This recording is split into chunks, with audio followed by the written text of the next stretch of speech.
What's up, viewers? Welcome to the ALCast. This is Allan. I'm sure you've noticed from the title of today's episode, Technical Errors, that we had some technical difficulties this episode, mostly me.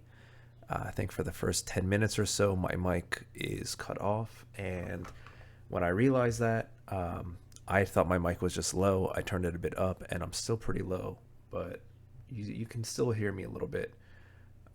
Come episode 4, all that stuff is resolved, but in episode 3, that's sort of an issue we have. I'm going to try and do a little bit of a voiceover for the first few minutes to make sure you're in the loop. And I hope it's smooth sailing in the future, but for today, we're going to have to do this awkward little workaround. So, thanks for tuning in. I hope you enjoy.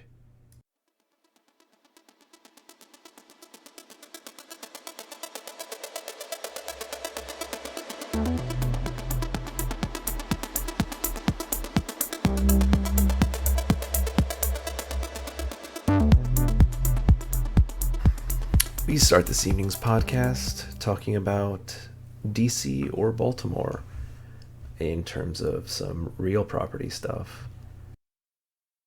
Wait, are we allowed to talk DC now? or Baltimore? Are we recording? Okay. It's called a cold open. It's where you open just automatically in story, and then you come. Yeah.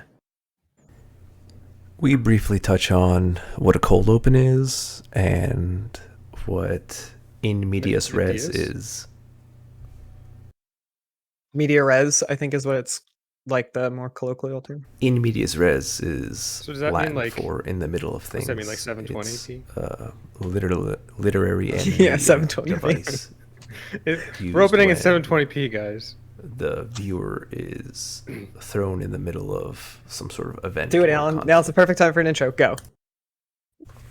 And welcome to episode 3 of the ALCast. Tonight's hosts are Nathan, Christopher, and myself, Allan. Justin is on vacation this week, and we're going to be talking about love.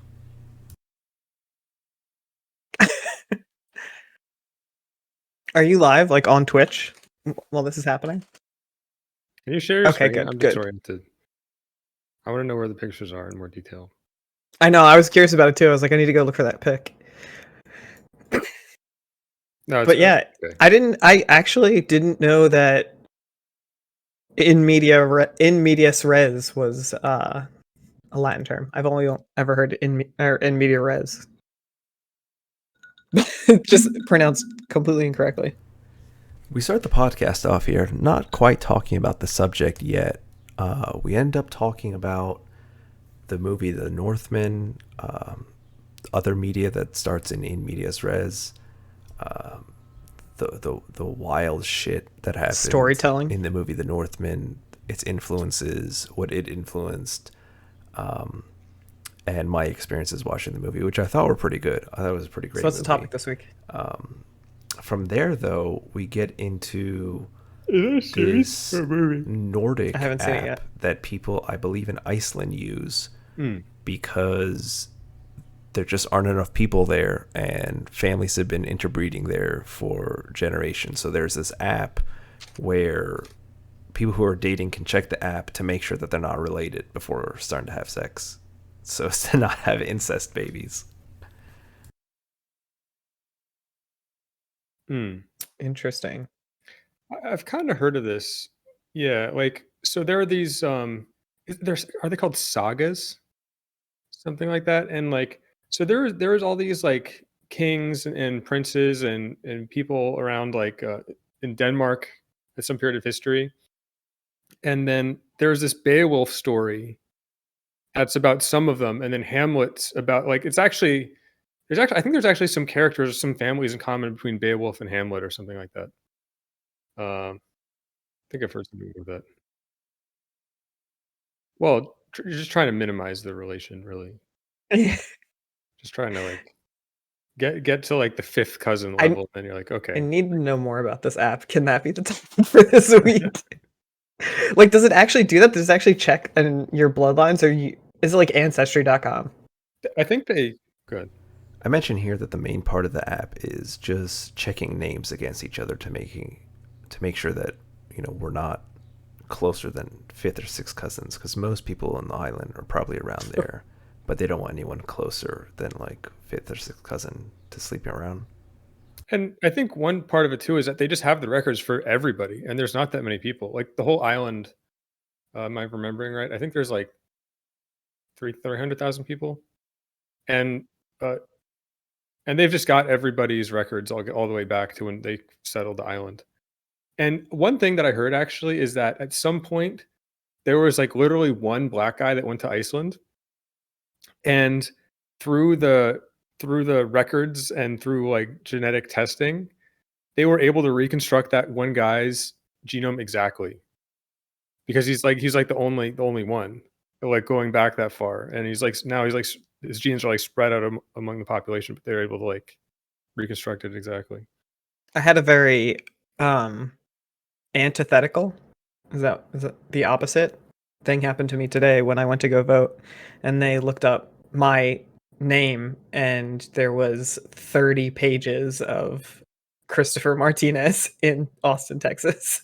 Hmm. So I'm one of like 300 of the same person. Yeah, it's rough. I have a similar experience, sort of, because I keep on getting emails about Nathan Epstein like publishing like papers, and they're like, "Your paper is getting lots of citations," and I'm like, "God damn it, no, it isn't!" Like, stop emailing me. Playing with your emotions. Yeah. So I wrote something that's like just similar enough to a paper that maybe conceivably somebody would cite it, but it's pretty unlikely. Like I published some sequences on what's it? I always get these letters mixed up. It's OEIS. I always say OIES, but it's OEIS. I don't know. It's like it's about numbers. Like I don't know. I'm not sure how interesting it is really for general. Actually, I think it is kind of interesting, but I don't want to derail the topic. Maybe we can get back to it. We haven't even gotten around to a topic yet. There is no topic Yeah. yet. Because we were missing Justin this week, and I thought I had a pretty good topic, I present to Nathan and Chris, and I asked them if they want to do what I had planned, assuming Justin would have been here, or the mystery box subject, Well, I'm just and to see curious what now. they Like, wanted if you frame it to like talk that, about then, this like, evening. Then it's the mystery, right? Mystery is the answer. Yeah. Yeah, we'll go for mystery box. People always pick the mystery box. It could be anything. It could be a boat. Take the box. So now I present the main subject that I had prepared for the evening, which is a gentleman in Japan a few years ago had married Hatsune Miku. Hatsune Miku is a famous Japanese singer. She's also a hologram. And she has tons of anime and media about her, but she's effectively a virtual hologram, and he married her. The topic brings up questions about the legality of what he did, the whole institution of marriage, and also what love is, and if you can really love a virtual being. Not the kissing cousins from. Oh yeah. I was We're gonna going guess to a talk about pillow. the guy who married a hologram. Dude, I'm ready. Let's go. Oh no. So you want to talk about just the general She died. plague of the digital error? Yeah, his wife died. That's true. Unless he had some backup tapes of her. You know? What if he made his own server? I thought you were gonna say that she divorced him and got like half of his assets. That sounds right. That was like the plan from the beginning, like marry all these guys, then divorce all of them. Then That like, would be a great horror movie. You start it this way, but he's like trying to bring her back, Dr. Frankenstein style, by building his own server in his house to resurrect his anime waifu, and then she just like goes nuts and starts taking over the Siri and just ordering so many paper towels. Yeah, that's okay. But can we talk about the like what? What did he legally get married to a concept? No, the state doesn't recognize his marriage, but yes, he did have a ceremony. He spent a lot of money I saw on. a news story on this guy, and he's like, he brought the reporter in and everything, and he's sort of talking about a situation, and I didn't even get like a hint of shame at all. And I was just really trying to fathom like what the motivation and what's going on there. And the best I can guess is like he feels like he feels like by keeping his life so orderly and tidy without like without the complications of like real human attachment, like he feels like that's just a dignified thing because it's just so like I think he even said it in the show. He said like people are like messy and like not clean as cleaner. I think he said something like that. And Sure. yeah, I don't know. So what are you struggling with? Which part of this are you struggling with? I'll play the man who decided to get married to a hologram. Okay. Your hologram died. That's really, it sucks. Yeah. It was like losing a piece of me. Jeez. But now in your grief, like you can actually find like some real experiences in life. So isn't that good? But I don't want to have those other real experiences. I want to have Kitsumi Hatsune Miku. Hatsune Miku. See, I think you just wanted everything to be very tidy, and that actually you're kind of preventing yourself from having lots of experiences that people would otherwise like having just for something that's actually not that meaningful, which is just like the lack of I can't completely understand it actually. That's a valid point, Nate, but I think also there is, so from my understanding, dating and love in Japan is at a weird place right now. And this man specifically like self-identified as, at least in the article I read, self-identified as an otaku. And it seemed like the way he was describing it and the way he was talking about like his fellow quote otaku, he's like, yeah, there's a lot of guys who are like shy about doing this, but like I wanted to do it because he threw like, he's a champion of the he's a champion of men. He took the first step. That is ridiculous. That part is the one part of this that I just don't. I just got a tinge of anxiety. I'm on a clip now, and like I don't know.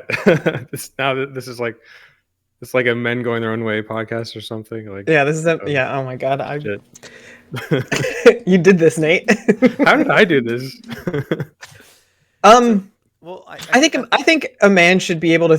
So here's the distinction that I feel like we're not making clear. Did he actually legally marry this concept or hologram? No.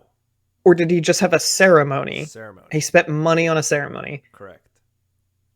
Who cares? Like, good. That's awesome for him. He threw a fucking party for his waifu. Like, That's good for you, dude.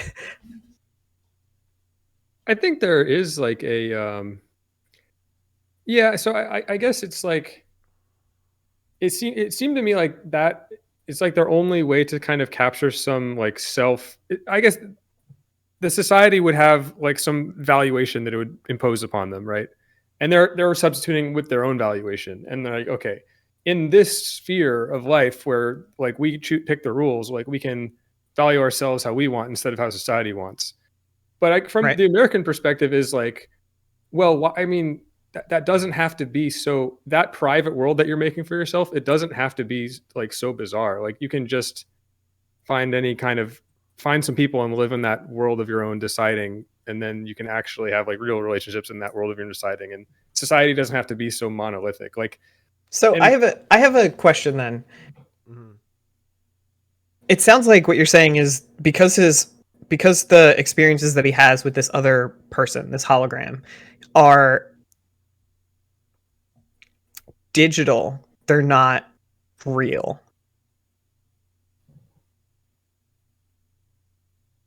I'd say so. Yeah. So that goes to like, I guess your sort of fun aspect of a lot of like, I guess, video gaming. It's like, well, The exploration aspect of a lot of video gaming it's like, and all other forms of media, having emotional connections to fake things that are happening. I feel like that's the human experience. Like, you've never cried at a movie, right? I don't know. I feel like it's kind of a similar concept. Like, just because the thing that you're having the experience about is artificial doesn't mean the experience you're having is artificial. I am really emotionally invested in Final Fantasy VII. That's true. There you go, buddy. Like, that's a thing. Yeah. You love Yeah. exploring Midgar. I just Yeah. saw Everything Everywhere All at Once last weekend, and I fucking cried through like the whole last third of the movie. Just so emotionally moved by what was happening. Mm-hmm.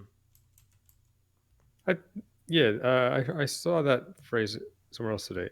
I guess it's a movie. Am I out of the loop? Everything Everywhere All at Once. Yeah. Yeah. It's a Okay. movie about like I don't know, everything. I don't know. It's hard to explain. It's very good. Is it about Gen Z? No. Dang. The main character is Michelle Yeoh. She's like 50 something. Michelle Yeoh is She- older than 50, I think. Maybe she's Gen I mean- 59. 59.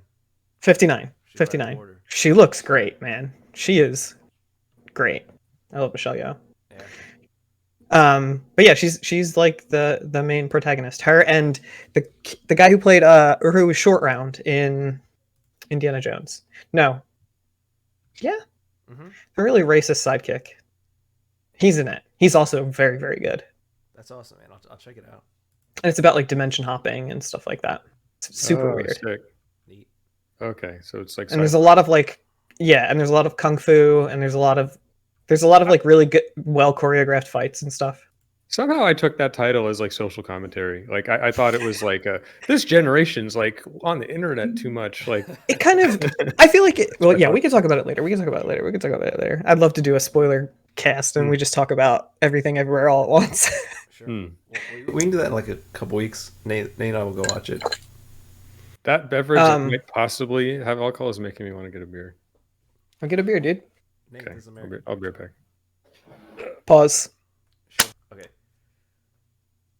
So, Alan, what are your thoughts on this robot love affair? I think the robot love affair is interesting. I think the type of person that would do that in this day and age, some might call them a visionary in the future. I would probably not call them a visionary. Did you guys ever see the movie Her? Yeah, No. So, I think so. Spoil away. Spoiler alert. I won't spoil it all the way. This is like relatively like the first third of the movie, like the first act or two. There's like an introverted guy. I don't remember what he does. I think it's Joaquin Phoenix plays him as the main character, and Scarlett Johansson is the AI. So it's like an operating system, and there's personalized operating systems in that future. And so he gets the operating system. There's kind of like it looks like a business card holder, if I recall, like a really small little like fold. Oh, I saw a different movie with this android in this like remote lab. Oh, you're thinking of Ex Machina. Deus Ex Machina? No, Ex Machina. Sorry. Probably. But yeah, and so there's like an earpiece. He puts an earpiece in. He carries a little portable computer with him, and she's like a live, like very, very smart human-like AI. And they talk and talk and talk, and they fall in love just talking to her. I don't know. Because that's what she's made for, right? She's made for him to fall in love with. She's made to learn. The movie Ex Machina also, that's about like passing the Turing test for an AI. And I will say, one of the Halo games, they somehow made it so that a big fraction of that game's appeal was actually Cortana. And I don't mean the first one. People that had that kind of attachment to Cortana in the first Halo game, I cannot understand it at all. It makes no sense to me. But I think it was like Halo 4. Like, I don't know. They figured it out. I was like, dang, like this Cortana character has become a lot more compelling somehow. Cortana's always been your buddy. Like, Chief's always done everything alone, except he's always had Cortana as She's a sidekick. as right? the sidekick. Yeah. And she's always been like in the like his Cortana like space in his suit is in the back of the helmet, so he always like, the player character sees him always inserting her and taking her out from the back of there. So it's always been a very, I guess, intimate sort of connection. And then she goes crazy, and then everyone gets upset. Spoiler alert. Yeah, I really like that campaign, but like the amount You read it in of the show. animation work that they did on Cortana, and the correlation with that to how much I like the single player, I actually did feel kind of manipulated. I was like, damn, like they just figured me out, like Because they boop drew boop her with a boop. bigger butt. Press. No, it wasn't like bigger. It's like they made her like They made her sexier. They They made turned her the sexiness. I don't know how to describe it without sounding like gross. So yeah, let's just leave it there. Oh God, we do not. This does not need to be men going their own way, Nate. I didn't even know what that was until like 2 weeks ago. Stop. I've heard it on the internet, but I don't actually know exactly what it is either. And we're never going to talk about it. So it's Okay. People, if you're curious, go to Wikipedia. They just really like that song by Fleetwood Mac. So I have a to bring us back around to the topic of artificial love. I have a question then. Like this guy's like, humans are messy. I don't like them. I don't like these organic things. Sure. Right? So he decides he's in love with this hologram and wants to be with her. Sure. Would it be better for him to try to have a relationship with another human person? What if he is like, I know that I'm a terrible person. Like, I know that I will, I'll never be happy, and someone will always have to like change for me or whatever. Mm-hmm. Instead, I'm going to just live with this artificial woman who gives me the comforts that I need so I can continue to just do whatever else your life is. Is there a problem with that? So I think he knows like there's a long road to like, oh, excuse me. I think there's just like a long road to like getting to the point where he's like ready to get married for real. And then there's like a whole lot of expectations involved, and like he doesn't want to feel less valuable at the beginning of that journey. So he's just skipping it. And I think part of that is like how harsh his perception of what's expected might be. And for all I know, like in that culture, maybe he's right. Maybe he's just right. I don't know. So think about it this way. Like, say you're in your 60s and you're married for 20 or 30 years. You're in your 60s. You're healthy. You're active. You're no longer married. Pick your reason. Hopefully not a widower, but maybe you divorce. Maybe you become a widower or whatever. A goblin stole her. Sure. Something like that. And then you're just like, you know what? My kids are grown up. They're off doing their own thing. I have money. I'm about to retire. I'm just going to do my own thing. Travel, go, buy things I like, and just live life. Right? And you're just like, well, I miss human contact. I miss human connection. So you just hire. Or I just want to share this experience with someone else, right? That's like a big draw to like human. Sure. But my point was that like, you're so emotionally, I think that this probably works better if you're a widower, but you're so emotionally invested and attached still to your former spouse, that you can't share that emotional connection with someone else, but you crave the physical intimacy. So you just hire people to come with you to dinner, come with you to shows, things like that. Like go with you to the beach, hike and stuff. Just like, I'm in a new town, look up someone, like pay them some money for some fake human like connection. I don't know if that's like a hooker, like an escort, like the not like the hookery type of escort, like the classical escort. Probably both, but at the very least, someone to accompany you. So maybe this guy's doing the same thing, like with that. He's like, I'm emotionally invested in what I'm invested in, or maybe he can't get more emotionally invested, except to this like AI for one reason or another. And this is just like that wasn't my read of the situation. I mean, my original read of the situation was that this dude just loves this robot. My read of the situation is like, trust me, like you don't realize like how much bullshit is involved with the alternative. Like, I think. Nate, do you want to talk? Not to say that he's right. I'm just saying that's what my read of what it seemed like he was he was motivated by. I don't know. Like, I think Nate, I think relationships in But general. who does it hurt if he decides to go that way, right? Who does it hurt? Like, if he decides, you know what? Humans are too messy. I'd rather just create an artificial. We'll talk about this. I probably never gonna have kids. Never ever. Sure. But I still love my pets. I love my pets with like a passion. And I know that what they feel for me is not the same as human love. It could be. It's still, you still have those emotions. You still feel them, right? there's some brain like anatomy overlap in terms of what's going on there, I think.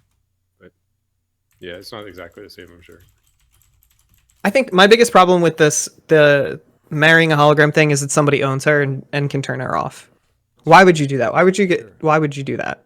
Toxic relationship. I think one of the reasons that I wanted to bring up this topic was, if you think about this guy, it's like, all right, this guy dating a hologram, like in 20 years, 50 years, 80 years, what happens when we're going to have like, autonomous, human looking like, human feeling like robots with AI that are there to just like,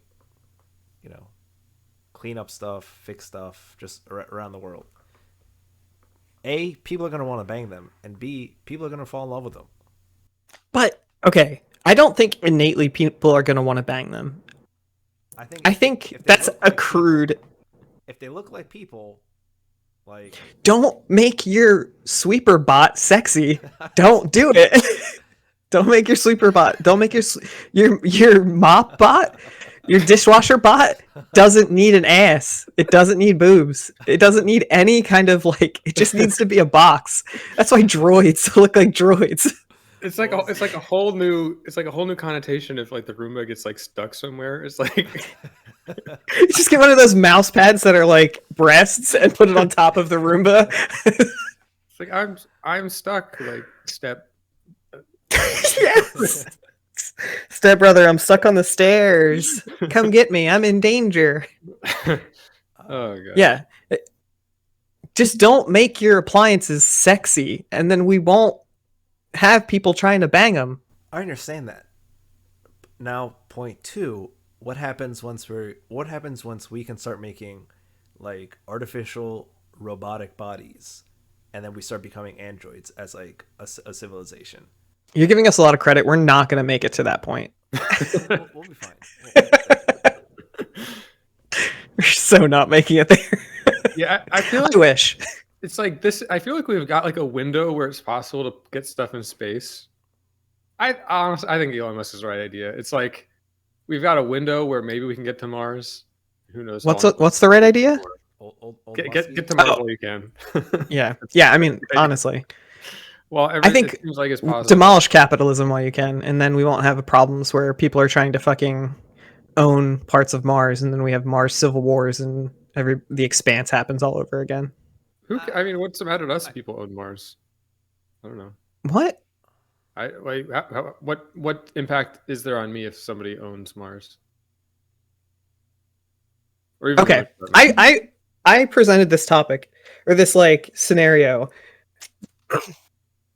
If tomorrow Jeff Bezos said toilet paper now cost $80 a roll, it would just from that point on cost $80 a roll. Like if he just decided it to happen, so much of the world's resources are tied up in such a small amount of people that if anybody decides no more for you, like you're fucked. That's why it would matter who owns Mars, because planet Earth dies and then we're trying to go to Mars and somebody says, oh, well, actually, I only want these people to come to Mars. I only want to allow just a certain subset of people. So you're thinking of Elysium rules. Have you seen that? Yeah, Alita Battle Angel 2, I think, has similar things where it's like there's the overworld and the underworld kind of thing. Mm-hmm. Okay, yeah, I see the issue now. Although, like, I just assumed that a mass migration wasn't possible, but apparently this Starship thing, it's more like a airplane than it is like a spaceship. Yeah, like which Starship? there's that new SpaceX thing. It's like the price per kilogram to orbit. It's like really, really, really low. Like, if it all works anyway. So Yeah. but Mars is far away though. So yeah, I don't know. The moon, I feel like we'd have to build a base there first, and we use that for like remote launches because we don't have to fight with Earth's gravity to get stuff off the planet, right? Well, I think the plan. There's a couple things. Most of them I think do involve the moon. Like you'd use the I think what's it called? We have to make the moon like a mass driver station. So you have like it's like a magnetic propulsion thing, and then I think we use I forgot what they're called, but they're like spinning things in the atmosphere, like sort of like skyhooks that will like pick up something from Earth and slingshot it to the moon, and then from the moon you can load up with whatever, then put it on the mass driver, and that uses magnets to like shoot it off into space. Sort of like a railgun. It's like a railgun for a ship. Sounds legit. Yeah. I've also seen things that are like about using Earth's natural magnetic pull to that whole slingshot thing. But yeah, I actually saw something. I actually saw something that said that given the cost projected with building a space elevator and how expensive that is, I saw something that the Starship cost per kilogram to orbit is actually lower than an elevator. Just because the elevator would be so expensive. To continuously launch it and land it, or just to like float around somewhere? Just lots of trips. You just get a bunch of shit up there. Like once you have the space elevator, you can just like crank stuff up there all day, right? Mm-hmm. But it's so expensive to build to begin with. What about the resources other than money, though? I feel like those launches and stuff, they consume a resource that isn't replenishable. Rocket fuel and like other.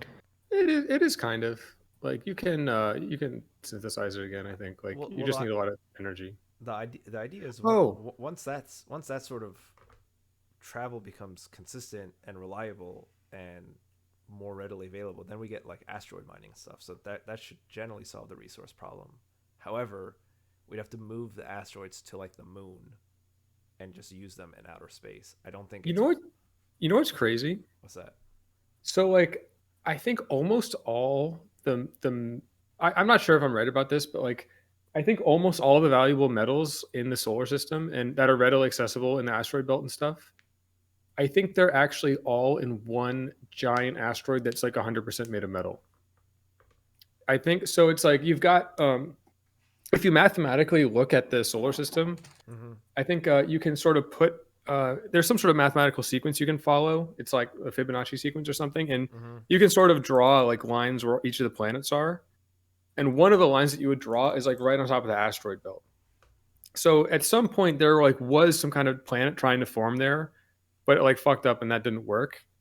But like every solid planet has like a very heavy metal core. Mm-hmm. So like in the asteroid belt, like 99% of the asteroids are kind of like rocky asteroids. Mm-hmm. But one of the asteroids was the bit that was at the middle of like whatever was trying to form there. It's like the exposed core of whatever core. Yeah, it's like just one of those asteroids is like the old core, and it's like all metal. And it's not only just all metal, it's like all like really valuable and like rare metal and shit. Like it's all like platinum or something. And dense metal too, right? Mm-hmm. Yeah, that's what I've always heard, is that like it's density, because it's gravity in spaces that objects tend to like go towards other objects of greater mass or something like that. And it's also just huge. Yeah, I think it's just like way bigger than, there's like way more metal in that one asteroid than we'd like ever be able to mine out of the Earth. Like if you take all the metal in the Earth total, it's like of course there's way more metal in the Earth like than that thing, but it's like we'd never be able to get it out because so much of it, like there's only a very small amount that we can even access like in the outer part of the crust that we can dig to and shit. But like this thing was like the thing that was at the middle of like whatever that primordial like planet was. But I don't know if they know exactly the story of how that happened or how it got there, but mm-hmm. they've been able to just see that thing floating around and be like, holy shit, that whole thing's made out of like platinum or something. Like, man, I think that could get it and sell it. Yeah. But that's it kind of raises the question though. It's like, if you have all that, like, would the people on Earth be buying it? Because up to this point, metal is worth more once you've already gotten it to space, right? So it's like because It's it's so hard to get there. I think What? I think it's relatively we have enough metal on Earth to do what we want to do on Earth. And if we need to use like space metal, the cost is so high to get stuff out. There's no reason to put it back into Earth. So if we Yeah, so if because we then need you want to do your yeah. like I think I'm following. I'm sure we could use an asteroid worth of platinum on Earth, but I mean What But the if fuck are you talking about?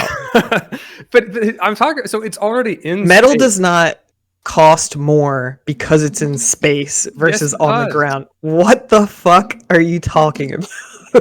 It's like yeah, it does. So it's like what costs more? It's like the bag of groceries on top of the mountain or the bag of the groceries at sea level, right? Like somebody had to carry it up there, right? So it's like that Uber Cost in delivery, what way? Like, what is the cost that you're measuring here? What's the cost? the cost Uber is like eats fees.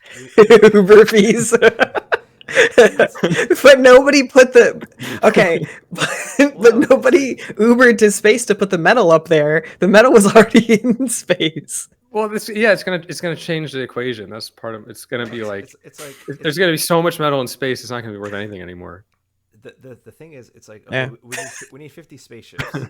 We need 50 spaceships, and the 50 spaceships need about an asteroid's worth of metal. Now we could either take the asteroid and bring it back to Earth and like crash it into Earth and hope it doesn't kill civilization, Which it will. Okay, next.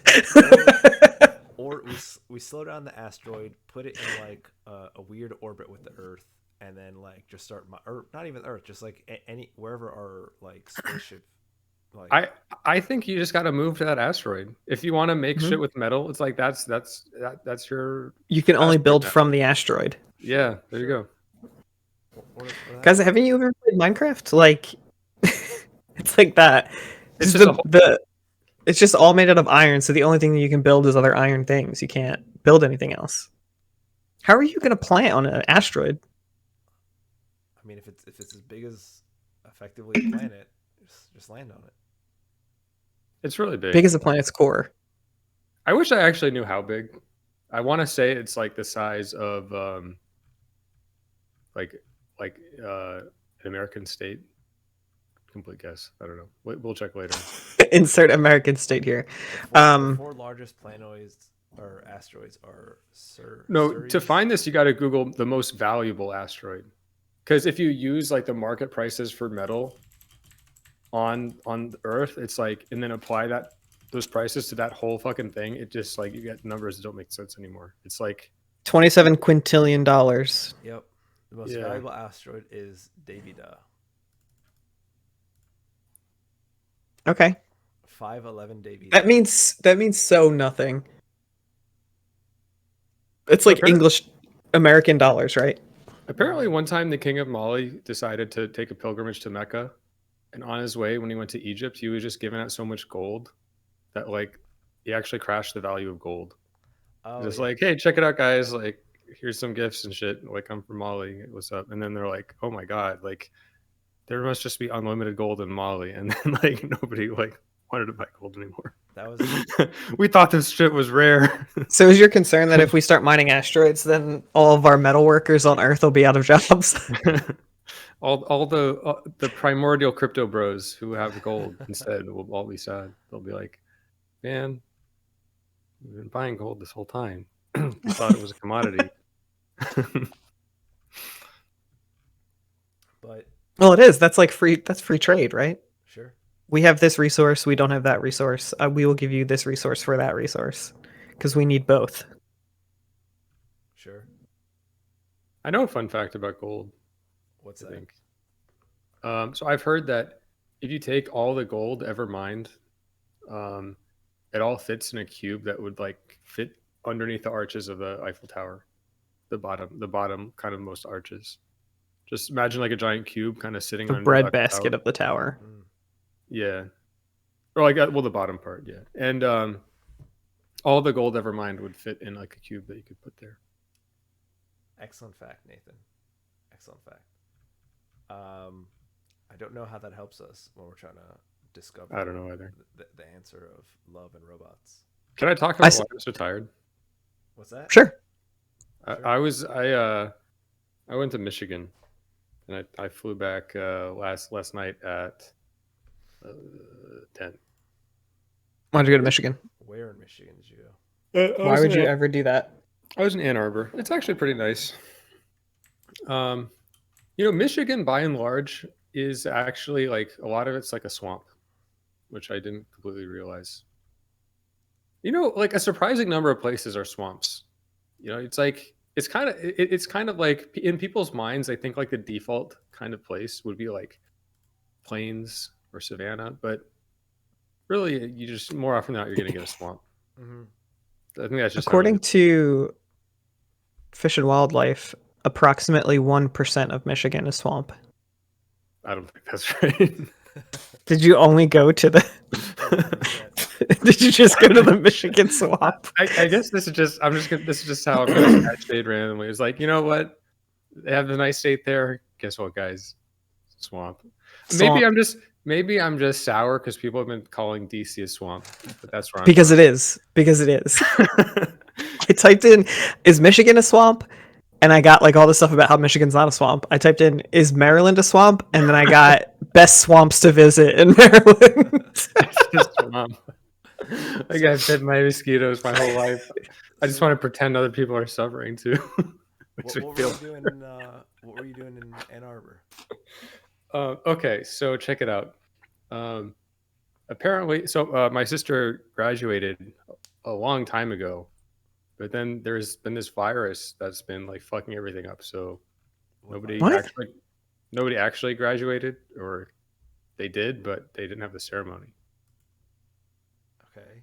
So they there's a graduation ceremony that was delayed. Or So you went to a delayed graduation ceremony. that's right. Okay. You motherfucker. Yeah.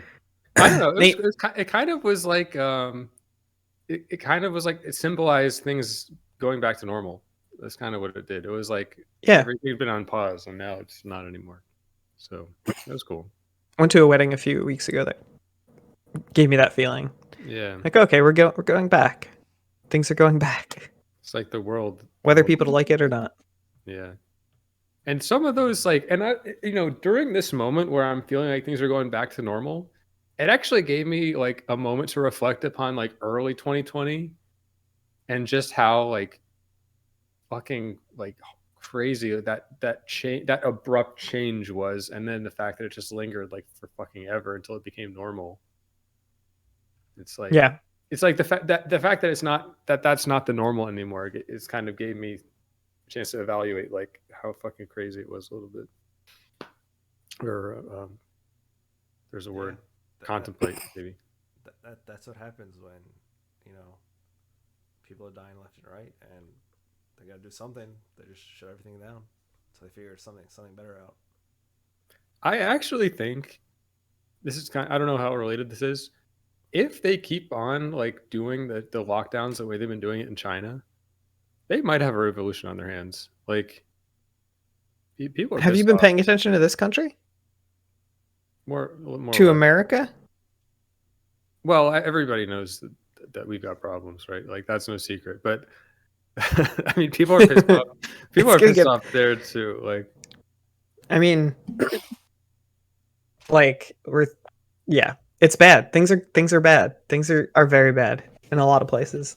Did you guys ever see those like truckers when the truckers went to DC and they just started? I have a bunch of pictures. I was in the. They also did that. Oh, stuck in it. Okay. Okay. Stuck in the, I was in, Jesus Christ. I was in for like 1 second, Alan. For like 1 second. I wasn't rallying with the truckers. I was driving home, and there's fucking a sea of them. Really? Yeah. Yeah. On 495? Yeah, it was at least 5-6 miles long. Miles, dude. Miles long. It was nuts. And they did the same thing in Texas. I just found out. I mean, you want to talk about the craziest shit? Like, apparently, Abbott just put a bunch of migrants on a bus and then told the bus to drive to DC and drop them off, and it did. That just happened. Yeah, I think he's done that before, except he sent them to California.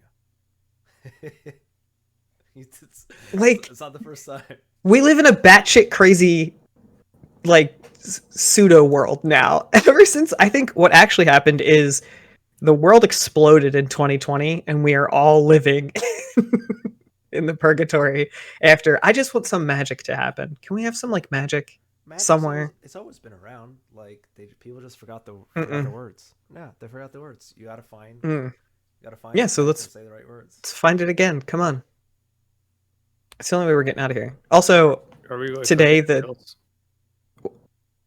the Roe v. Wade thing today, also incredibly devastating. Yeah. Yeah. Um, I knew so it'd be kind of irresponsible if we didn't bring this up, but like I don't feel qualified, so I don't really know what to say about it. I think we could be factual. A leaked uh, document came out that implies that the Did you guys Supreme read it? Court intend. I read a bit of it. It's very scary. A lot of the wording in it is very scary. I read the first like 5 pages of it, but it was like 100 fucking pages long. I was like, Yeah. I'm sorry, folks. I'm not gonna read it. So I mean, the general idea, I think, again, I didn't read the whole fucking document, but I think the general idea, they're just like, hey, we said these rights were constitutional, but it doesn't say anywhere in the Constitution that you can have these rights. I'll leave it to the states. Which is an awful idea, and we need to stop doing that. So then you move on to like, it's like, okay, well, if that's going to happen, then there's going to be a push for Congress to make legislation. And it's like, all right, Congress, we're Congress, So we're allowed to write laws, we're going to write a law. However, Human rights should not be state specific. I don't know what you're thinking, Nate. well, I guess what I was gonna say is like if these states really want to make their states worse, like doesn't that like What about all the people in that state that don't want that to happen? so yeah, I'm aware that the position to just tell people that they should like pick up and leave is generally not popular, but you know, Not like possible for most people. in history, there's been a lot more obstacles to that than there are now. Like it's actually like the continental United States and like all these open roads, like it's almost a problem because it seems like there are these completely culturally seemingly incompatible like aspects of this country. But despite all of that, you can still just get on the freeway and like go 3 states over without even stopping your car, right? So like it's super possible. And then there's lots of people have like there's lots What of about literally anybody that's not single? Anybody that has a spouse or kids or a family? You're just saying, well, you shouldn't have picked to live. You shouldn't have picked to been born in that shitty state. Go move somewhere else. I'm saying that it seems like this should be the wake up call where it's like this is time to make the move, and like you know life's busy and there's a lot of stuff going on and like it's not going to be easy, but like I don't I just don't think it is impossible, and I don't want to. I don't think people that say it's impossible for people to do. I think very rarely do people have this circumstance where it actually isn't possible. Like, okay, so I think it's a matter of inertia. It's a matter of inertia, and I have a story that's kind of related to this. So what do you guys remember what year that total eclipse was? Like 2014 or something? 18. the one where 18? the one Well, where that Trump's- sounds the too one soon. where Trump said to look at it and he looked at it. It was at least past 2016 Maybe because Trump was in office. where Trump was looking at it. I think that was a partial eclipse. I think that was a full eclipse. That's why it was Full it was eclipse. all the news. Okay, so 14 would have been before Trump. Okay, yeah, that might be right. And so anyway, yeah, me and my family, we all traveled out and we're gonna see it in Nebraska. That was our plan, to see it in Nebraska. And then like on the day, the one thing that'll get you if you're trying to make a plan to see an eclipse is that you can never really predict the weather the day of that far in advance, and clouds will completely ruin the whole thing. And you've really got to be willing to do something dramatic if you want to have the experience of actually seeing it. So our original plan was to see it in Lincoln, but the weather forecasts were really sketchy, and not only were they really sketchy, but it was sketchy for almost the entire state of Nebraska, and that same weather system that was making that sketchy was moving east. So that means that we couldn't go east Mhm. because then the weather would be following us. And so I was kind of trying to figure out what to do. And it seemed like the only thing to do was to drive all the way across the state to Scottsbluff. And then like I'd kind of been poring over the options and came to this conclusion. And with the group that I was with, it was like my parents, my sister, my girlfriend at the time, my sister's boyfriend, and like that whole group, like everybody was like, that's crazy. Like, we're not going to drive 12 hours. Like, that's insane, because we just planned to see it there. But then like, I showed them the YouTube video that kind of communicated to me that it is important. This thing is rare. Like the clouds will ruin the experience. Like, we could all be sitting there pretending like we're watching an eclipse, or we could drive 12 hours and actually see an eclipse. Like that was the thing. And like somehow like there was a lot of inertia. Like nobody wanted to do that like at first. And I don't know, it is possible to have a moment that's decisive and just like and make a change and do something different. Like that's possible. So like I don't like to concede that it is impossible for some people to move. Like I just don't think it is. Anyway, I'm not sure how related that story is, but it seemed connected to me a little bit. You're talking about driving an extra 12 hours to see an eclipse versus someone uprooting their entire life and children because the state they live in no longer protects them. Yeah. I think Do they seem comparable?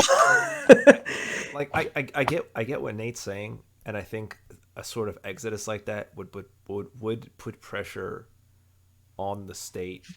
Like if your entire workforce leaves, if like, you know, not like the gazillion-dollar companies, but there's plenty of people with like companies that generate tens of millions of dollars, like technically small companies, but again, tens of millions of dollars in the state. If they're all just fucking uproot, and they're just like, all right, you don't want my tax dollars, see ya. Sure, you're talking about businesses leaving, but businesses is a whole different thing because they don't care about human rights. Your workforce. I mean, businesses do care about human rights. We just made abortion. We're gonna make abortion illegal again. You got a workforce out your fucking ass. Like,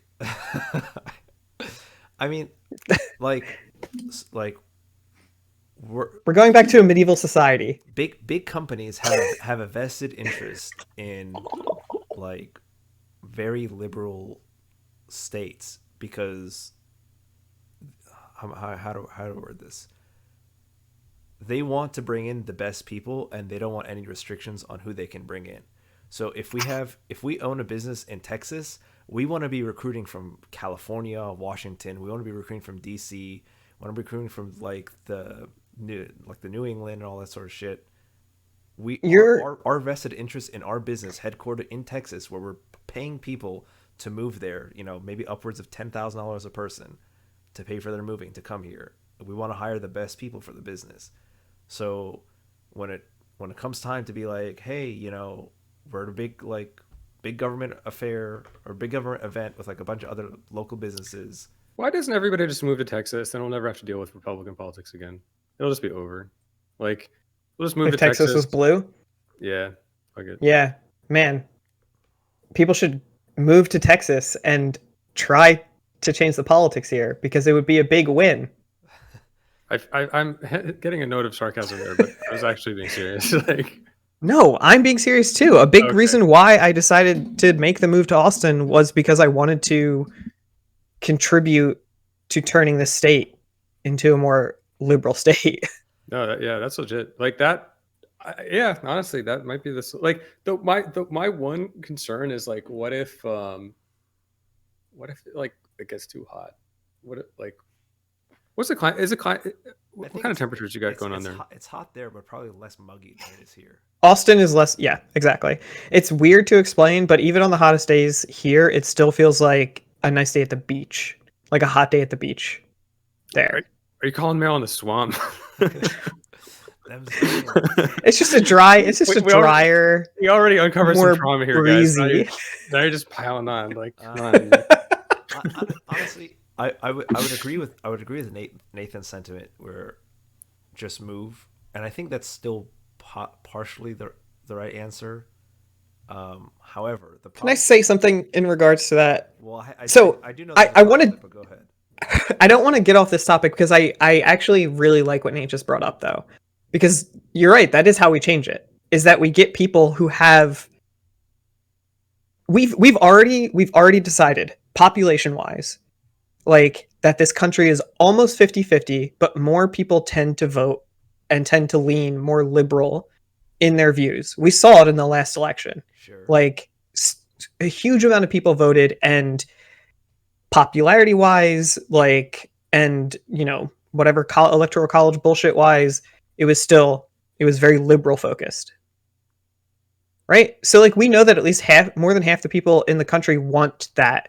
They're just not spread out enough. They're living on the East Coast, on the West Coast. They're living on these coasts, and they're not moving to these other states where they can actually create real change. Like I went and voted today in a local Austin election because like the only way to make change happen in places like this is to have people who have opposing ideas come in and vote. Sure. I think that's a purely economical problem, which might get solved by remote working. But why would who went to MIT, who has $180,000 student loans, to get my master's in computer science to design AI? Why would I go to like the middle of South Dakota where it's just farms for 1,000 miles in any direction? Well, no, just go to Texas though. Yeah, it's like that's. Well, Austin is so fucking expensive right now. A lot of Texas. Without that one state, they don't have a national strategy. Like, I don't know. Is it just Austin? Isn't it that the whole little like Austin, Louisiana, Georgia, all the way to Florida? Although Georgia just flipped blue, so maybe not Georgia. So, Allan, what you're saying, I think it's more the other way around. I think it's the people that you were talking about when we were talking about love robots. Sure. I think it's the people that are like professionals in an industry and decide, I'm tired of living in a city. I'm tired of living around all this fucking bustle. I have my job. I like my studio or whatever. I'm going to keep doing my thing. Also, I think this is incredibly specific to like I don't even know, like high education workers. Like not even the majority of the labor force. It's going to come down to the people whose jobs can be done remotely. But so like those people are like, I'm a professional. I'm going to go live somewhere else because I want to go live in Nebraska, and then you can actually make change in those places. Sure. I see. Our views are sort of opposite in the solution, because Nate's view is everyone leave and just make it like destitute of all those people and all the money, and you're saying flood it instead and outnumber them. No, they're not actually in conflict. It's like picking your battles. It's like, so say a bunch of shitty states all pass laws that make the states more shitty. Mm-hmm. You might as well just all move. You might as well pick one. And then that state doesn't have to be shitty too, right? And then all the other ones, they can like live in their mud or whatever. But then like everybody moves to one, and that one doesn't have to suck anymore. So I think moving is a pretty viable strategy. However, I think everything else being considered, I think the one problem with moving is if there's an exodus of all the different people in all the different states, and we all just like group up state by state, if you're talking about like making a powder keg for a civil war, like let's fucking go. No, hammer to the toe. I don't want to. I'm sick of this shit. Like, just like it's gonna be bam. Like you want like a national, like you want senators, like you want Congress, bam. Like no more Texas. Like I'm done with it. In my opinion, I think everything, like the states would become like echo chambers as much as they could be. I think there's value in like your neighbors and stuff, like your actual like neighbors, not like stately neighbors.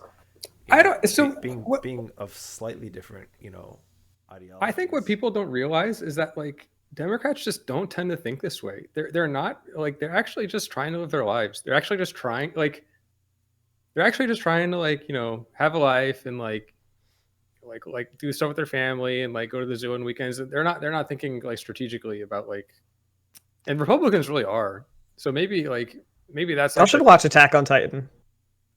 Yeah, it's very bad. I finished the current season.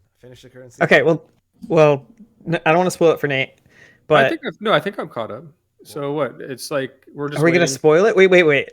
I haven't seen like the last 3 episodes of the current season because there's still another fucking season coming, right? Like another half of Yeah, a quarter of a season or whatever. Spoiler Yeah. alert for people, but they didn't manage to finish it in season 4, part 2. Yeah, The I don't know if that's final a spoiler alert. season. Well, Part 2, part 3. Yeah, but like we're all this. It's not like Republicans and Democrats. It's like knowledge, like what you know and what you experience, and like Sure. there's no reason why we all need to like just fucking get educated, people. Like we've seen studies, we know that like just being educated and understanding the world better makes people into more liberal or more like progressive I mean, ideology wise. yeah. I mean, I just I don't even know if my thoughts about the situation are that sophisticated. I think it's just like um I think there's just a really like a lot of not impressive like stuff. I don't even know what to say. It's like I don't know. Like what do I want the world to be like? I want there to be like high tech labs, people doing new things, people kind of like living their dreams, people um like the possible like I don't know. I guess I'm just an Elon Musk fan. I guess that's what it is. Because like I mean he puts it pretty simply. It's like you've got to have hope in the future. You've got to believe that like all this collective stuff that we're all doing can come to something, right? And like I feel like a lot of people have just given up, and like I just I don't know. I You don't. need more 90s Star Trek in your life, dude. Yeah. I think like what I guess what is it considered, like doomerism? I think that's been on the rise recently, and for It's hard not to think that way. for yeah, for good reason. I think if we can not nuke each other, that's the only thing that's going to stop us. Like it might take us 100 extra years to figure it out, but as long as we don't nuke each other, I think we'll be fine. I think there's an education problem, sure. I don't think education. I know education tends to make people more liberal, but I don't think that's necessarily going to fix everything, especially when there's generational tradition for certain things um, that holds strong into certain people. Why would that be counter to education? Because like even the Have, smartest even the smartest people might just be like, yeah, X, Y, and Z, but we've always done it like this, so we're just gonna keep doing it like this because it's Well, that's a super real thing, which is that like people are by and large afraid of change. We can talk about the elevator experiment. Like, have you heard about this? The reason why we had operators in in elevators in the first place is apparently because people were too afraid to ride the elevator by itself. They didn't trust the machine to do the machine's thing, so they put a person there as an operator whose literal job is just to press the button in the elevator for you, and it made people feel more comfortable because a human was behind the wheel. mm, Like they didn't like this change into something more robotic or something more machine focused. It's like we see that problem all over the place. People are fucking afraid of any kind of change. That's why it's so hard to get remote work approved until it was like something that absolutely needed to happen in order to like continue the economic growth of the country. And then we made it happen like in less than a fucking year. so I think maybe people have this perception that as technology improves, it's getting kind of more getting kind of more Byzantine and more removed from the lives of ordinary people, and then technology is adding this element where things are becoming even more stratified as it develops. But so my perspective, like, and and my perspective, kind of working in the area, is like I actually think that's not really true because like I have very little patience for any sort of technology that's like I don't know, like I'll see people trying to like solve, it's just a bunch of solving problems, and like the stuff that's winning is the stuff that's like caveman simple. Like that's when something's done. Your technology is done when it's like caveman simple and there's like one giant button in the middle of the screen and then you click it and then that's the thing that you want to do. Like that's when the technology's done. And like that's ultimately where it's going to converge. Right. And like so people don't have this experience, I guess, because there's lots of like layers to sort out. But like that's where it's going eventually. Eventually, it's like it's really just going to be like a button. All the things that you want just going to be like one giant button in the middle of the screen, then you click it. Like that's. And if it's not that way, there's always going to be something to improve. So, and this is all the progress that happens. People are just like taking situations that aren't like that and making it more like that. I'm confused. Like, I don't know. I'm saying that technology, like the technology improving, it shouldn't. There's a period where once you have a new technology, then like there's a period where it's the benefit of it is like removed from people's lives, and then it's like, and you have the kind of society. It seems like society is dividing because it's like, okay, like there's this new thing, and like it's not. And we can't. It's not doing anything for us, but like, and then it's like divisive that way. But I guess what I'm saying is like, it really does seem like the whole point of what everybody is doing is to make technology easier to use for everybody. Because that's like, yeah, that's just how you develop a new technology and then you perfect the technology, which then branches off into other new technologies, which then can be perfected, right? That's like just like we first made phones and they're huge and bulky and shitty, and then we just kept perfecting it, innovation to a point where they are now. Like, I think both, it comes hand in hand. It's just these ebbs and flows, this like constant wave of like, it's a new technology, but it's really expensive and really difficult. Everybody fucking has a phone now. Even like 20, 30 years ago, when we were in high school, not everybody had a phone. Now everybody fucking has a phone, a cell phone. Jesus Christ. 20 years ago, we were in high school. Yeah, nuts. But yeah, and now everybody fucking has a phone. Like, there are children that have phones that are just for like them. Sure. And it's cheap and it's easy, and oh man, technology has just gotten there. So at the graduation that I was at on Saturday, there was this little girl. She couldn't have been more than 6 years old, and she was just on her phone the whole time. And she was like playing these games and stuff. And like sometimes in these games, like there'd be these like pop-ups where it'd be like these like this like mostly naked guys with like all these abs and shit. And I was like, wow, it's like I almost wanted to say something to her parents, like, do you know like what this little girl's like doing this whole time? Like, I feel like this is like messing up these kids. Like, this is completely contrary to what I was just saying 5 minutes ago, isn't it? And our parents thought that this technology Slipknot was fuck us up. Yeah, our parents thought that fucking World of Warcraft was going to turn us into like devil worshippers and Satanists. Like, this shit happens with every generation. Sure. Some things. Go fucking watch Everything Everywhere All at Once. It's so ridiculous a movie, but so complex. And if that movie was made like 30 years ago, people would not understand anything that was happening. But people today, easy peasy. Is it super easy right now? Yeah, I'll check it out. But I don't know, I just feel like we are evolving. The kind of concepts that we're able to hold in our brain are becoming more and more complex, which allows us to solve more complex equations, which allows us to build more complex technology, which allows us to become more complex, like, sure. I mean, I brain wise. I get it. I think there's a limit to that, and I think eventually we're gonna get like implants to supplement Meat. that. Meat is the limit. Yeah. You're right.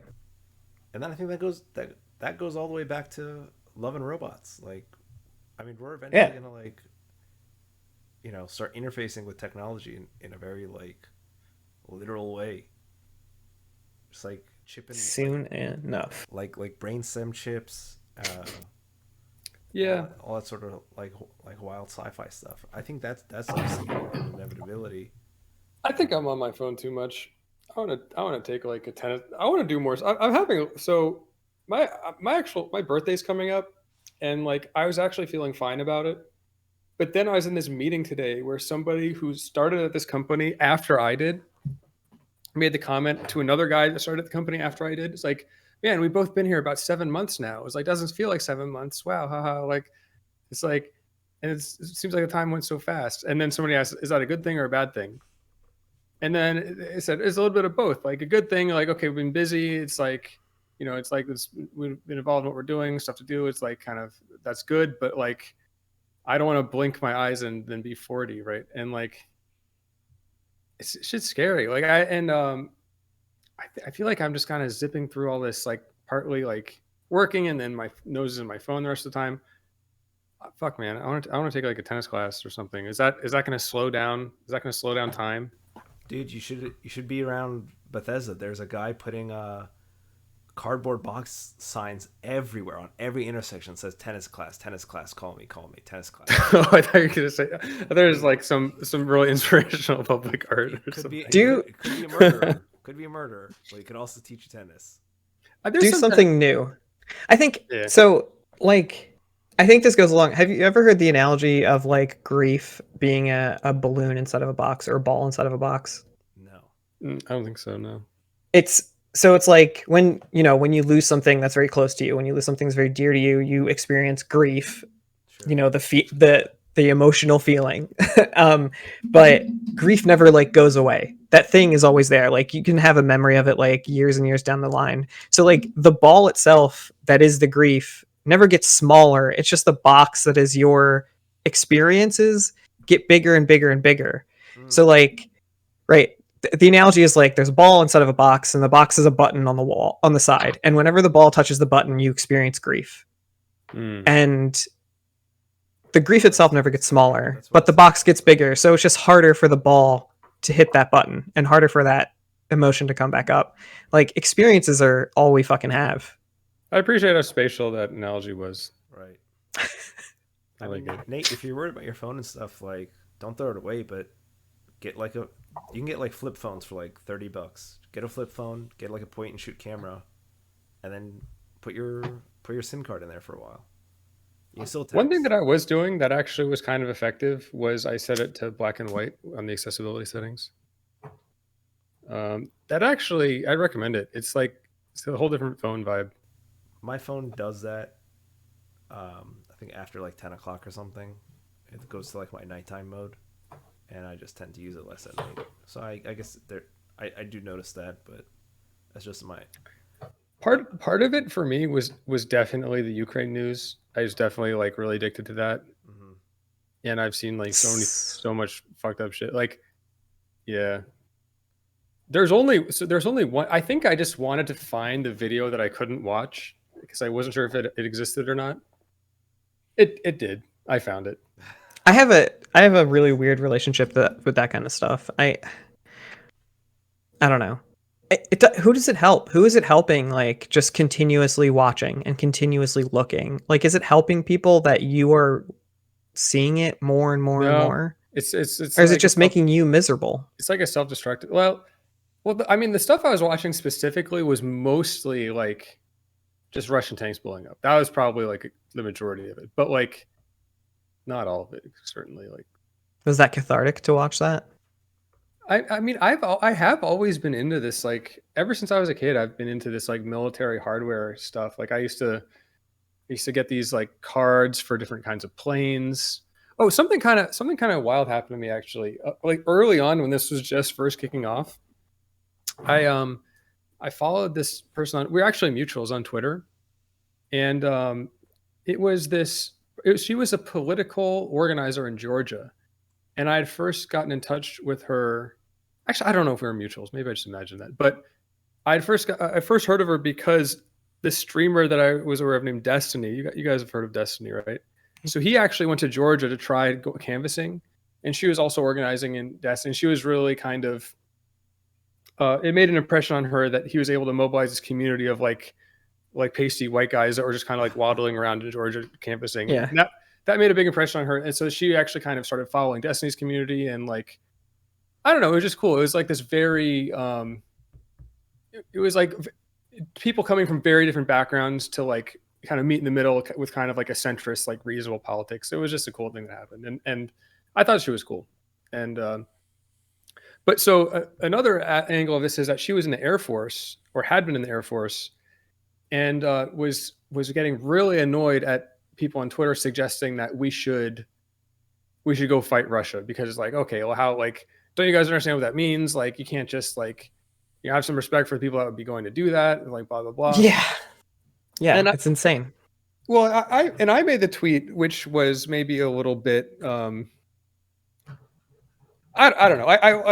I wasn't necessarily trying to communicate a point. I was just kind of trying to ask a question, and then that was to say, like, well, like, if you have like, if you have like a fire, or if you have like a criminal, if you have like a fire, you call the firefighters. If you have like a criminal, you call the police. So if you have like Russia like invading Europe, then it's like, you kind of, it doesn't make sense to sort of call the army. Like, it, you know, it's like, this isn't this the real? Oh, the thing is, she was saying that if instead of, she was saying that if you want to suggest that the U.S. Army should go take care of this, then you should go volunteer yourself. That's what she was saying. Sure. And I was saying, like, well, isn't that kind of like, you know, you see a fire and you try to call 911, and then you're like, okay, see a fire, why don't you go? But it's like the person calling doesn't know what to do. Like, that's where they're calling, and it's like, so I was saying, well, the people that are trained for this kind of thing should be the ones to go. And I don't. It's less about like, okay, okay, I completely understand what you're saying. It's less about like the immediate reaction and more about the long-term effects. Like, if we go and interfere in this, we are starting World War III. It's happening. We have allies that will come and back us once we start fighting. Russia is not going to stand by and allow like American troops to interfere in this with, and then give Russia perfect reason to strike back at America. Like, So, what do you think's going to happen? They're just going to say, "Oh, well, you're coming in. Okay, all right, sorry, we're going to back off." Like, it's just going to create further and further aggression. My position is like really awkward, and like, so the thing is, like, I wasn't even trying to say that we should go. I was just trying to say that I didn't think that she should say that they should go, because they're just like some random guy on Twitter, and I was like, come on, like, I don't know, like, but then everybody piled on. I was like for this community of like veterans that are all mutuals or something, I was like the biggest asshole in the world, and of course I was saying that the U.S. should go. Of course I was saying we should start World War III. Everybody was assuming what I was like trying to say, like, of course. So, but all I was trying to say is, like, you shouldn't really say that they should go, because it's like, who are they? Like, they're just some random guy on Twitter. Like, that's all I was trying to say. Isn't what he's saying? He's saying some random other guy should go. He's saying somebody else should go. So she's saying, well, why would you say somebody else should go when you can go? Yeah. So I was actually adding, like, I'll concede I was adding nothing. I was contributing nothing useful to the conversation, because I wasn't like, one guy was saying something I didn't really agree with, and then she countered with a detail that I didn't agree with, and then like I was like, aha, like that detail, like there wasn't really anything useful that I was doing there. And then a bunch of people ended up getting blocked. Yeah, that's how that's trended. But yeah. Oh, It's kind of crazy the kind of like communities that these streamers can put together to mobilize in places like that, and I'm glad that politics are starting to take notice of it. I mean, it's just like politics getting into other forms of media. It's fine to an extent. Do whatever you want, just don't hurt anyone else, you know? And politics are always going to get into everything, because people, Well, like for one reason, as long as we attach money to politics. So are we just living in like post-privacy world? Yes. Is there just going to be crazy amounts of dirt on like every politician that like grew up after like Yeah. the year 1995? Yes. Ever since Watergate, for sure. Ever since, hey, use this product for free, but I'll need your data, and then that data goes into a big portfolio, and then people can buy that portfolio. I'm less concerned about that version of privacy. I don't know. That's the version of privacy that affects virtually everybody. I mean, there's like 5 different layers of this, right? There's like the cookie layer of it. There's like the Snowden layer of it, where the government's turning on our webcams and microphones right now. What else? There's like the CCTV layer of it, where big cities are, I think, almost like 100%. Where do you put that? Where do you put that from webcams to internet cookies? Where's CCTV fall in? CCTV is its own little branch. It's its own little, like, I can't walk down the street without like 400 cameras like looking at my face and like face IDing me, and then like tracking like my exact location. Not like your phone's like. But you got nothing to hide. So mean- this is something that I mean- this is something that I thought was weird, right? So I remember when they were doing the Hong Kong protests, and it's like the government had Face ID. It's like apparently the government had like Face ID camera towers. Mhm. And they're like, okay, that's the Face ID tower, and then people would like tear that down. But what I didn't understand is like, it just needs to be literally any camera. Like it's like the Face ID doesn't need to happen there. Like you just have the image, and then you can do the Face ID later. Like it could just be any camera. So like, it's honestly that just trying to get rid of like the Face ID stuff seems really futile. Like you could just have any. You're doing the same thing. You're finding a small thing and you're picking at it. Isn't that true though? Like it could just be. What does it matter? The same problem. It's a symbol. It means we don't want this anymore. Yeah, but it can be a webcam. They can have them on every single street pole. No, I don't. I don't have any problem with them tearing down the tower. I just think they need to be more thorough. Like there's just a lot more cameras. They can be more efficient in their protesting. They just need to get rid of. They just start going after all the cameras. Like there's some like webcam in some random corner like of some shop like that. I could be doing it too. Fuck. I don't know, man. But if you're asking about post privacy life, like, yeah, we're in it. And if you got nothing to hide, and if you got nothing to hide, if anyone ever tells me that, I'm gonna be like, I would like to watch your sex tape with your spouse. Yeah, no. There's a difference between what happens inside of the privacy of my house and what happens on the public of a street.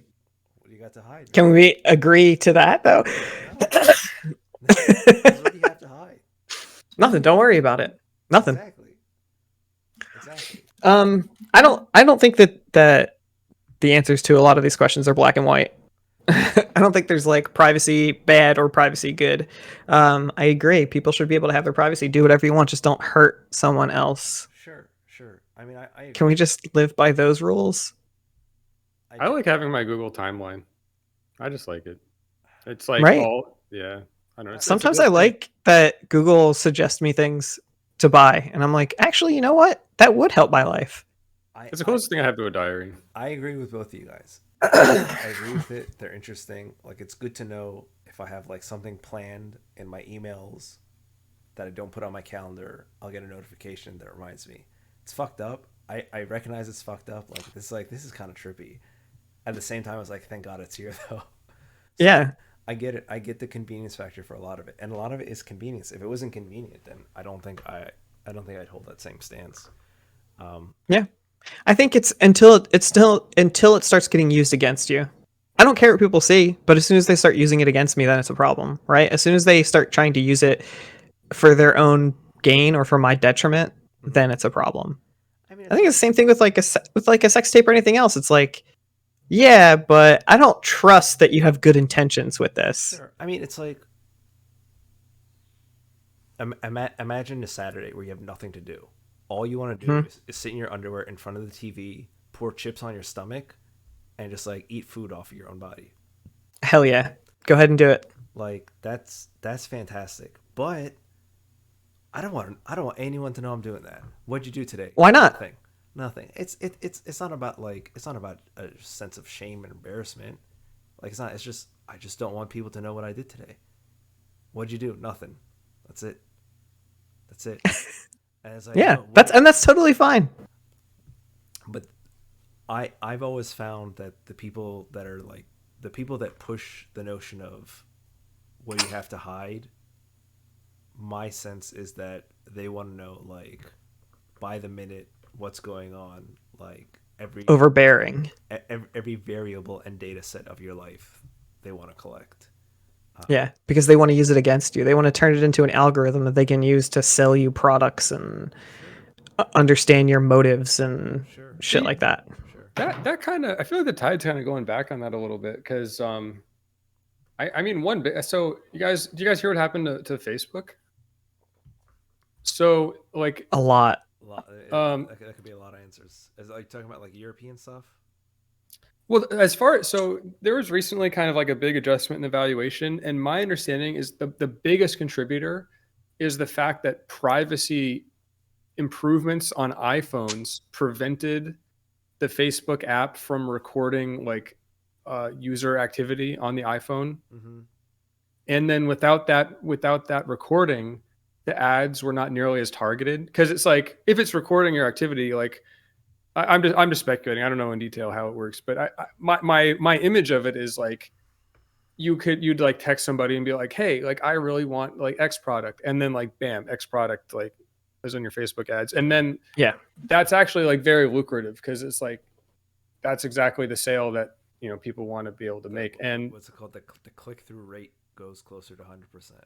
right, and then so once Apple kind of turned off that faucet of all that data, like those matches like went down, and it was actually like to the order of like maybe even like billions of dollars of like revenue. But who fucking cares? $1 billion is a lot of fucking money. Like, I really, it's hard for me to see that on people that have like millions and billions of dollars and think, oh damn, they didn't make their extra billion this month, right? Like, Oh yes, no, that did happen, but yeah, good. I'm not saying that's a problem. I'm saying that it's like a win for the privacy side. It's like Oh, yeah. in a dystopian world, Apple would be getting some kind of kickback from Facebook, and they'd be like, ha ha, like yes, like sell them the thing, and then like Facebook would be like, yes, and like I'm sure in some people's minds that is how it works. But what actually ended up happening is Apple actually just shut the door on that, and then Facebook actually kind of got the tough end of the stick there, and that's just what happened. Like so. Yeah. Old Um, Zucks was saying that if that continues, they're gonna have to charge for Facebook on iOS.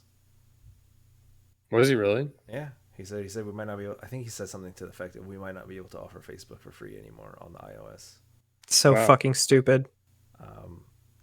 But I think that's awesome, because like Facebook is fairly large and there aren't that many dicks big enough to fuck around with it. And when someone just and Apple's just like, it's like, no, that's our ecosystem. Sorry. I worry a little bit about that going to the extreme. Do we get to the like proud to be one of America's 3 remaining companies? I mean, I don't like all the mergers that are happening recently. I think some of them are fine. I think some of them aren't.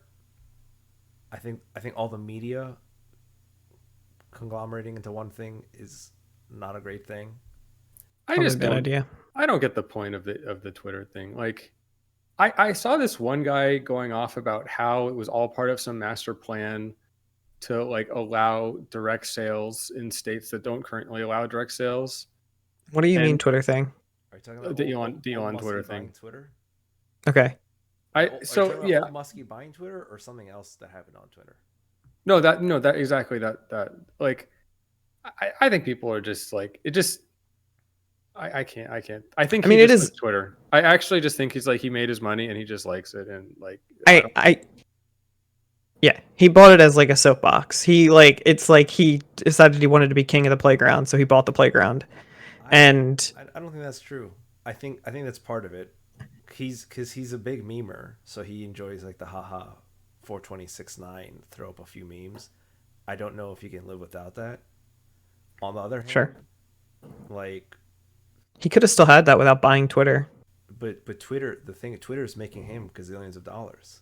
He'll post something about like hashtag Tesla. that is kind of Yeah. crazy. It's like he's so good at manipulating these stocks. Like, what if that's the play? He's worried that the SEC is going to get him banned from Twitter, so he's like they can't ban me. So he bought it. He'll post Doge and he'll say to the moon. He'll post a little meme of Doge to the moon, and then fucking Dogecoin goes up. And I saw it's kind of an infinite money hack. Actually, maybe that's just the end game right there. I saw 2 things that were like concerning about him buying it. Damn, now I want to find it again. Oh, here we go. So he had in relation to his pitch to the investors that like essentially okayed him to have the money to be able to make this purchase. Mm-hmm. He mentioned he plans to cut jobs and like put in a premium service where people can buy tweets. I think he said something about like making the blue check mark somehow obtainable by most people. I don't get buy tweet. Can't you already do that? I actually did promote one of my tweets once. Is that what buying tweets means? I don't know what buying tweets means. Like, Hold on. Let me find the actual quote from the article. Into NFTs. Essentially, charging a fee when a third-party website wants to quote or embed a tweet from a verified source, like a blue check mark or individual, which is essentially Twitter selling your words. Interesting. Well, do you get a cut though? Yeah. Don't know. But this was part of his like. Because if they charge for that, that could be some sort of copyright violation. I think it makes sense. I so many people like, it's like people act like random shit that happens on Twitter is news. They're like, wow, like somebody said something on Twitter, like more 11, and like, yeah. Well, now it is. If they're gonna do that, like they should have to pay money because it's stupid. They should just have to pay a fine to somebody. Might as well be Twittering. I don't know, man. I don't know. Like, as far as I understood it, Twitter's been in the red almost since it came out. Isn't it dangerous too to have such a prominent business owner owning a major, like, fount of information and news? Isn't that kind of a problem? No. It's like Twitter. I don't know. I don't know what the world considered Twitter. I consider Twitter like Facebook. This is like, if he bought Facebook, I don't think people would really care.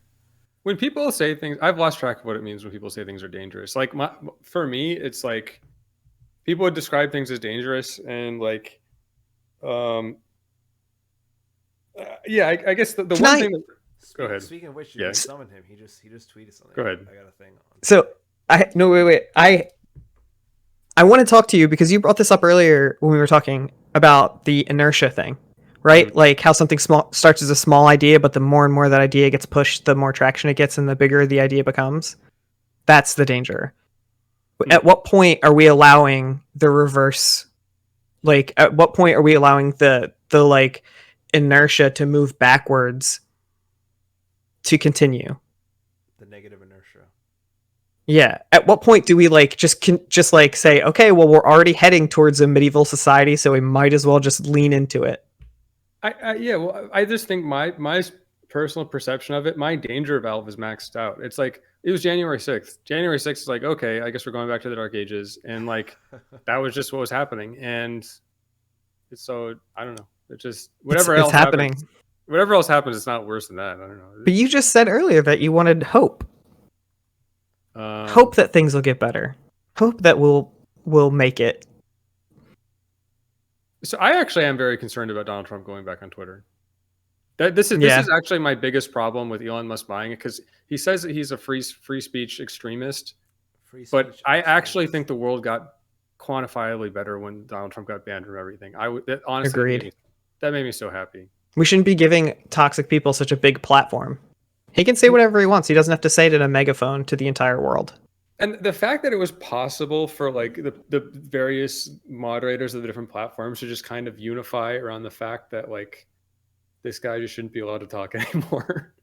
That actually did give me hope. Like, and so this is something that Elon himself talks about. It's like, it's important for people to have hope in the future. And like, when that happened, I was like, God, thank you. Like, this guy is shutting up now. Like, I was so happy.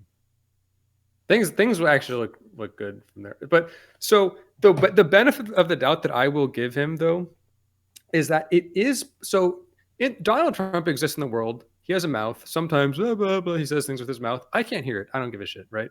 It's possible you could have a system that works the same way. So he's on the same system. Like, sad. He like writes his bullshit, but like it just doesn't touch me, and I don't care. Like if things are balanced the right way, if the algorithm is right, and like the attention to different things is somehow allotted in some reasonable way, like I won't have to deal with it. Like that's I don't know how you would do that, but I'll concede that it's at least possible. So isn't that what he's doing right now with like his other social media endeavors, where he's trying to create his own platform?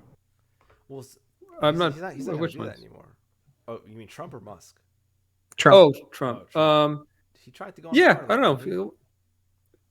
It really doesn't. It hasn't. I actually get mad when anybody on Twitter quotes Trump. I unfollow them.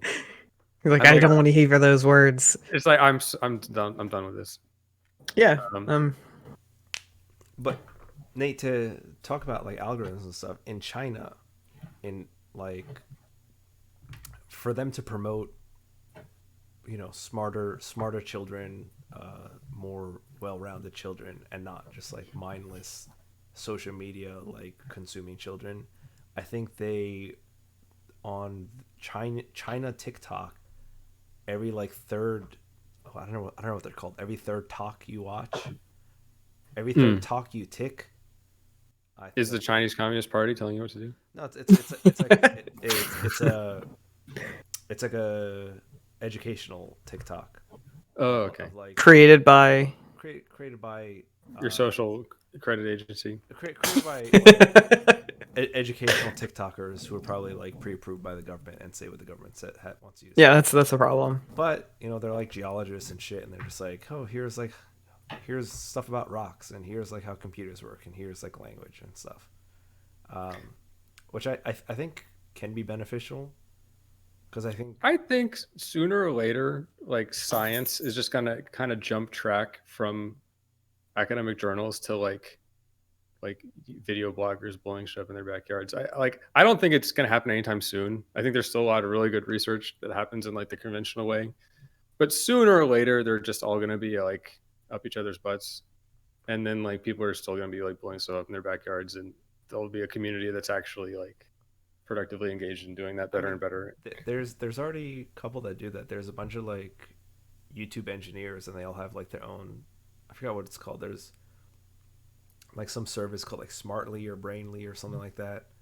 And the YouTubers go and they host like master classes, a series of master classes on those things, on whatever their specialization is. So like mechanical engineering, electrical engineering. Yeah, I think fluid what dynamics. I think what it is like as the people learn how to use these mediums, it's like people, the printing press came out so long ago, and it took a long time for people to like really learn how to properly like convey all their ideas in a paper, and then that became very formalized. And like I think that it's like now there's just like better. I think the videos are just gonna like a better medium to communicate stuff. And I think the same thing will happen even eventually. with books, try and get a book published now. Like even if you do everything yourself, and you're just like, someone please, just like, here's the thing, just print it. Like, it's still a hassle, but you can just. There are plenty of like, plenty of YouTube channels that are. You need to just like get outside of the bubble that is Nate. There's tons of Right. YouTube channels that are like educational channels and stuff for kids that are done by like private organizations or Right. like private groups or private YouTubes, right? That's what I was saying. I was saying it's good. Like Yeah. and like It's happening. Those guys. Yeah, I don't know. Or did I say like I was saying the other thing? I was trying. That's what I was It sounded like you were saying you're like at some point in the future, man, technology's No. going to get there. No. I'm saying at some point that's gonna be like the premier place for like new, like right now, if you have like a new discovery, you're like, okay, I want this to be an academic journal. So at some point in the future, I think you're just gonna post a video, and that like Yeah, we're seeing that right now with like what we were just talking about, the Twitter thing. Twitter is essentially that, right? It's like me holding up my phone, taking a picture of something that's in front of me and saying, "Hey, look at this thing." And then people are posting it as news. Did you guys see those videos of? I think it was those videos about that, like that circuit where it was all the wires that were parallel for like a light second, and people were arguing about like what would happen, and the answer ended up being like super complicated. No. I think it's interesting. I think it's like I think it's really driving a lot of people towards like a pretty subtle and sophisticated electrical engineering understanding. It. I don't think I had it like before I watched those videos. I think I sort of did. I knew that like antennas were weird and wires were weird, but like the details of how like I don't know. It's like real shit, and like it's about as sophisticated of an understanding of that as just you'll get just watching those videos as you would like in some fancy EE program. Like I mean, I don't think. I think it's very valuable when you can watch someone extremely smart and entertaining being able to show you So how something's made. I think this particular example was even more than that in a way, because it wasn't just the one guy communicating it. It was like it was this pressure point somehow where he said something that kind of seemed wrong, and then a bunch of people jumped on it, and then it was like all the people trying to jump on it and correct him, and then it's like the way that played out. It was like one of these. I don't know what to call it, but it's like I'm sure you've all seen this happen where people are piling on and like everyone's like getting invested in this topic, but the topic was actually this like very subtle detail of like how the scientific thing works. Like, so yeah, in that way, like it was just brilliant that I don't even know if he did it on purpose, but being able to direct this like grotesque like propensity of people to do that into this very like productive way. Very cool. Yeah. Sure. I mean, for me personally, like I said, I just like seeing smart people who are very charismatic being able to talk about something that they like. And I hope it is the guy who I'm thinking. I think it was the Veritasium guy. I recommend just kind of following that whole saga of all those.